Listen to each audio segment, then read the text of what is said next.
तो दोस्तों आखिर डीमन स्लेयर सॉर्ड्समैन विलेज का आखिरी एपिसोड कल रिलीज हो ही गया और इसमें बहुत सारी चीज़ें हुई, बहुत सारी इंपॉर्टेंट चीज़ें हुई जो कि आने वाले अगले सीज़न के लिए बहुत ही इम्पोर्टेंट होने वाली है।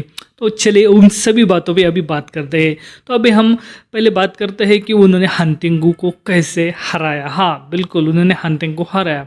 वैसे इसी एपिसोड की शुरुआत वहीं से होती है जिससे कि पिछला वाला ख़त्म हुआ था। वो सब लोग हंटिंगू के पीछे लगे हुए थे कि वो ऐसे छोटा था और वो बहुत तेज से भाग रहा था, फिर भी वो तांजिरो, गेन्या और नेज़ुको उसको कॉट अप नहीं कर रहे थे।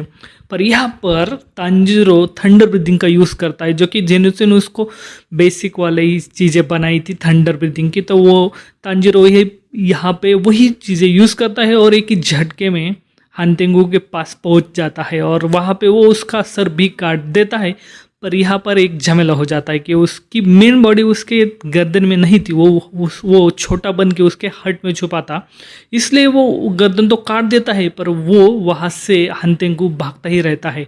तांजिरो यहाँ पे लगभग एग्जॉस्ट हो ही चुका था और वहाँ से वो नेज़ुको भी आ रही होती है और उसी टाइम पे सूर्योदय ही होने वाला होता है। लगभग वो थोड़ी थोड़ी जो किरणें होती है वो वहाँ पे पड़नी चालू हो जाती है। इससे नेज़ुको बहुत सारी जलने लगती है क्योंकि वो ऑब्वियसली डीमन है तो सन के कांटेक्ट में आने से जलेगी है। और तांजिरो यहाँ पे समझ नहीं पाता कि नेज़ुको को बचाए या हंटिंगू के पीछे जाए और उसे मार डाले। तो यहाँ पे तांजिरो नेज़ुको को श्रिंक करने के लिए कहता है। नेज़ुको श्रिंक हो ही जाती है पर वहाँ से नेज़ुको उसको एक किक करती है और तांजिरो वहाँ से उड़ जाता है और हंटिंगू के आसपास लगभग पहुँच ही जाता है।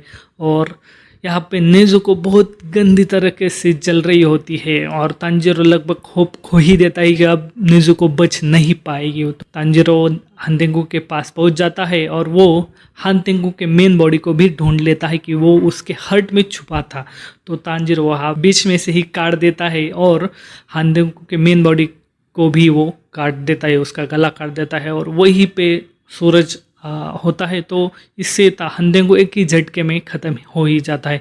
पर तांजिरो यहाँ पे सोचता है कि नेज़ुको को उसने सेक्रीफाइस कर दिया, हंटिंगू को तो उसने मार डाला पर नेज़ुको भी सन के कांटेक्ट में आई थी इसलिए वो जल रही थी।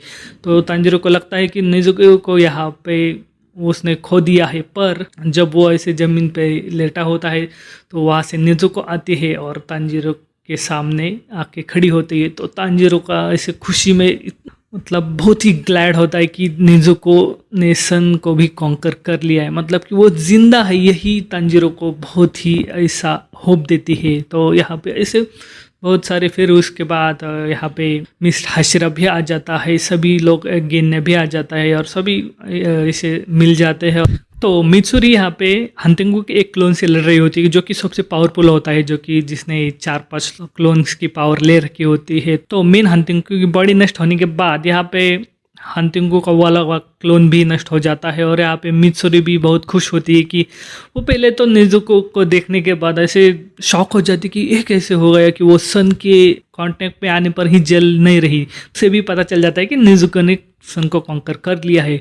और ये बात अभी डीमन किंग यानी कि मुजन को पता चल जाता है कि हंटिंगू की मौत हो चुकी है। वो उसने एक साथ ही 2 अपर मून खो दिए हैं पर वो यहाँ पे गुस्सा नहीं होता, पर क्योंकि उसे एक सीक्रेट पता चल जाता है कि नेज़ुको सन को कॉन्कर कर लिया है। तो उसका टारगेट एक ही बन जाता है कि वो नेज़ुको को निगल लेगा यानी कि उसको खा लेगा और उसके बाद वो सन को भी कॉन्कर कर पाएगा।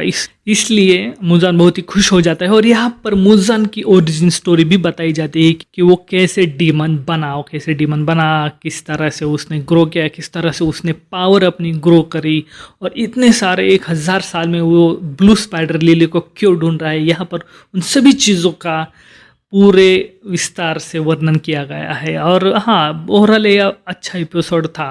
मुझे तो लगा था कि अगर ये इन्होंने कहा था कि लगभग 70 मिनट का ये एपिसोड होने वाला था, पर वो 70 मिनट का हो नहीं पाया। ये सिर्फ 52 या 53 मिनट का ही एपिसोड हो पाया। इसलिए उन्होंने ऑब्वियसली जहाँ पर ये मांगा चैप्टर ख़त्म होता है वहीं पर उन्होंने कवर किया है। और इसके बाद हाशिरा ट्रेनिंग आर्क का भी उन्होंने अनाउंसमेंट कर दिया है। अगर हाशिरा ट्रेनिंग आर्क के बारे में सोचने जाए तो ये सिर्फ 4-5 एपिसोड का ही होने वाला है। मतलब यहाँ पे ग्योमी की बैक स्टोरी दिखाई जाएगी, बहुत सारी दो चीज़ें हैं। ग्यो ऐसा एकदम अंडर कॉन्फिडेंट क्यों रहता है ये दिखाया जाएगा।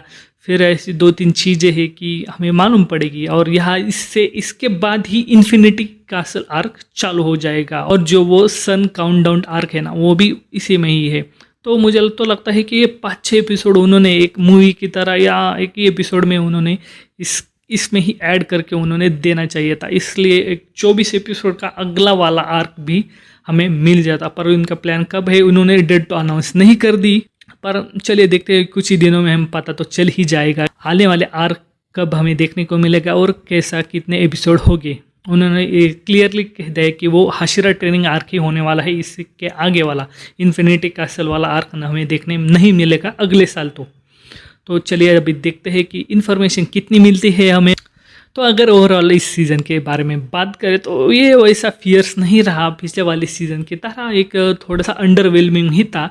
बाद जो इन्फिनिटी कैसल वाला आर्क चालू होगा वो आप उसके लिए तो रेडी नहीं हो, इतनी खतरनाक से खतरनाक फाइट्स है ना उसमें कि आप अब क्या ही बताओ आपको। तो अगर इस सीज़न के एपिसोड हाइलाइट्स की बात करें तो यहाँ पे हमें मुइचिरो का पास देखने मिला। मुइचिरो अपनी मेमोरीज रिगेन कैसे कर लेता है, वो अपना कैरेक्टर फिर से रिगेन कैसे कर लेता है, इसका भी हमें पता चला। मित्सुरी का पास भी हमें यहाँ पे पता चला। हमें यहाँ पे ब्रीफली सबसे पावरफुल कैरेक्टर यानी कि योरुची के बारे में भी हमें पता चला, वो योरुची के डॉल उनके पास के बारे में पता चला यहाँ पे। और एक तरह से यहाँ से एक फाइनल जो आर्क है ना वो इसके बाद चालू हो जाता है। इसके बाद मतलब लगभग 2025 तक हमें इसका एंड तो मिल ही जाएगा। इसके बाद डेमन स्लेयर पूरी तरह से ख़त्म हो जाएगा। हाँ, 2000 ज़्यादा से ज़्यादा 2025 के एंड तक ये पूरा का पूरा ख़त्म हो जाएगा।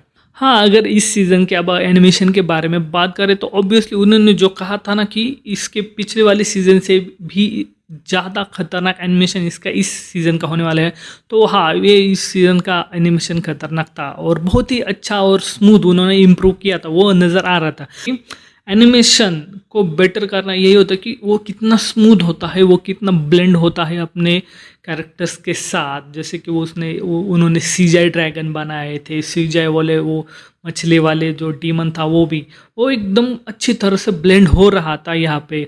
और उन्होंने जितने भी सीजाई इफेक्ट दिए थे, जितने भी वो कलरफुल इफेक्ट डाले थे ना, वो एकदम सही से पिछले वाले सीज़न से भी ये इस सीज़न में अच्छे लग रहे थे। अगर स्पेशली बात करें ना तो मुइचिरो वर्सेस ग्योको की जो फाइट थी ना, उसमें अगर आपने ध्यान से देखा होगा तो वो एकदम ऐसे प्योर दिख रहा था, क्योंकि इसे भी फेक नहीं लग रहा था। मिस ब्रीदिंग वाली फाइट थी ना वो एकदम सही से, मुझे वो बहुत ही पसंद आई। और ऑब्वियसली जो कि अभी इसके फाइनल एपिसोड में दिखाया गया था ना, तांजीर का वो जो थंडर ब्रीदिंग का यूज़ करके वो जो ब्लेंड हो रहा था उसके मेन ब्रीदिंग में, तो बहुत ही दिखने में पर्दे में बहुत ही अच्छा लग रहा था। इसके बाद का एनिमेशन की बात करें ना फाइनल सीजन का, मैं तो कहूँगा वो 1 साल लो और वहाँ पर जो एनिमेशन दिखने वाला है। अगर हम सन काउंटडाउन वाले आर्क के बारे में बात करें तो वहाँ पे बहुत सारी ब्रीदिंग ना हमें एक साथ ही मिलने वाली है, क्योंकि वहाँ तांजीरो भी होता है, वहाँ पर गियो भी होता है, वहाँ पर सानिमी भी होता है, वहाँ पर गियो में भी होता है, और ऐसे सभी कैरेक्टर होने वाले और एक ही साथ वो मुजान से लड़ने वाले में है। तो एक ही साथ वो स्क्रीन पे देखने के लिए बहुत ही मज़ा आएगा। तो मैं बहुत एक्साइटेड हूँ कि अगले आने वाले 1-2 साल में हमें इसका फाइनल सीज़न मिलने वाला है। तो क्या आप एक्साइटेड हो, मुझे कमेंट्स में बताइए। तो ये देखने के लिए video thank you and subscribe.